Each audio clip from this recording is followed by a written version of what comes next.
السلام عليكم ورحمة الله، مرحبا بالجميع في قناتي المتواضعة وقناتكم. اليوم إن شاء الله غادي نصاوب معاكم واحد الحليوة تجي شيشة لذيذة وسهلة وما فيهاش مقادير كتيرة. كاين اللي تسميوها بمعمول التمر ولا حلوة التمر، لذيذة وتجي شيشة تذوب في الفم. كملوا معايا الفيديو باش تعرفوا على المقادير وطريقة التحضير. هنا خديت رابعة ديال التمر. هاد التمر هذا صوبته في الدار، فورناه في الكسكاس وطحناه، ضفنا عليه معلقة ديال ماء الزهر، معلقة ديال الزبدة، ونص معلقة صغيرة ديال القرفة. القرفة تتواتى مزيان مع التمر، تجي واحد البنة رائعة والريحة يا سلام.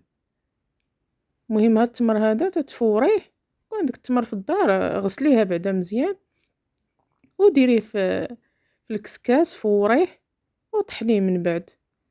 هنايا احتاجيت واحد شويه ديال الزنجلان وشويه ديال الكاوكاو، حمرته وطحنته، ماشي طحنته سحقته، المهم تيكون مهرمش باش تحسي به ملي تتعضي في الحلوى.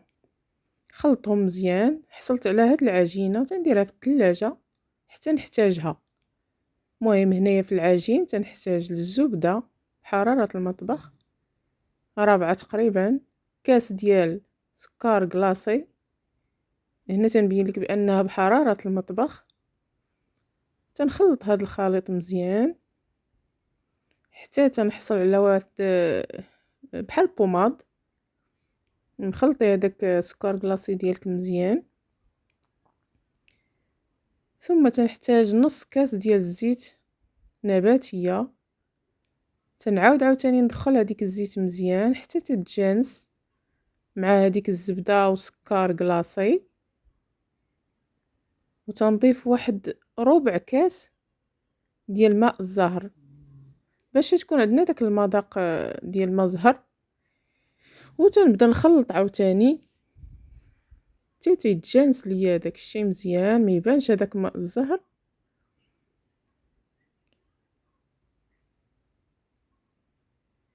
صافي نبدا نضيف الدقيق، ما كاينش واحد العبار محدد،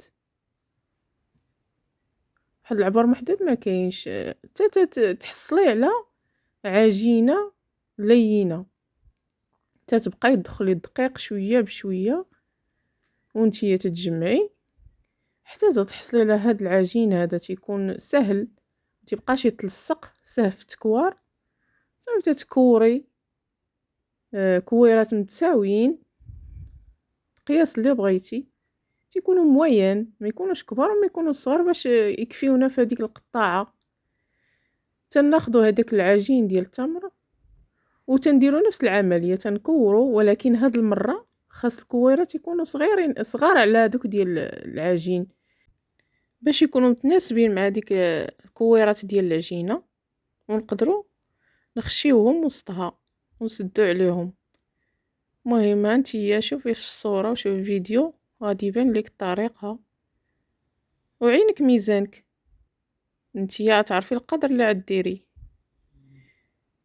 كما تنعرفوا حنايا المغاربه عندنا ميزاننا، بلا ميزان بلا والو تنحصلوا على هاد الكميه هادي. وتنبداو، هذه هي القطعه هذه هي المرشم اللي رشم به هاد الحلوى. مرشم في الاول تخشي في هذاك الدقيق باش ما يلصقش ليك، وتتبداي العمليه ديالك.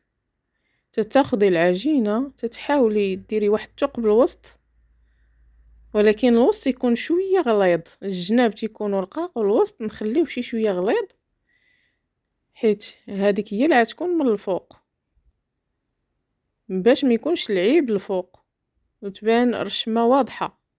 صافي تتخشي هذاك الكويره ديال التمر وسط العجينه وتتسدي غير بشويه. الطريقه راه باينه وواضحه شارحه راسها.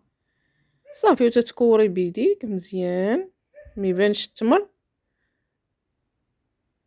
بحال هكا، وتدردري عليها واحد شويه ديال الطحين او الدقيق باش ما تلصقلكش في هذيك المرشم، وترشميها، ونفس العملية غادي تكرريها حتى تكملي هاد الكمية ديالك اللي عندك ديال العجينة وديال عجينة التمر.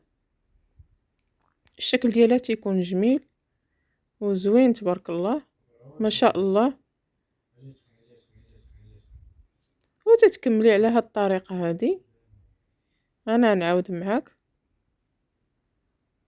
طريقة سهلة وواضحة. هذاك الفوق دابا هذاك العيب راه تردوه من التحت، تنحاولوا هذاك الجميع ديال هذيك العجينه تردوها من التحت باش ما يبانش لينا الديفو من الفوق. صافي، وتتوركي على المرشم، وها هي الحليوه ديالك مرشومه مزيان، تخرج على هذا الشكل.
ايوا يا اختي، ها هي الحليوه على مزيناتها، تجي هشيشه ورطبه، والشكل ديالها زوين تبارك الله، ورطبه تذوب في الفم، رائعه. والمذاق ديال المزهر مع القرفه والتمر تيجي يا سلام. شكرا لكم على المشاهده، والى فيديو اخر بحول الله. ومبروك العواشر، دخلوا عليكم بالصحه والعافيه.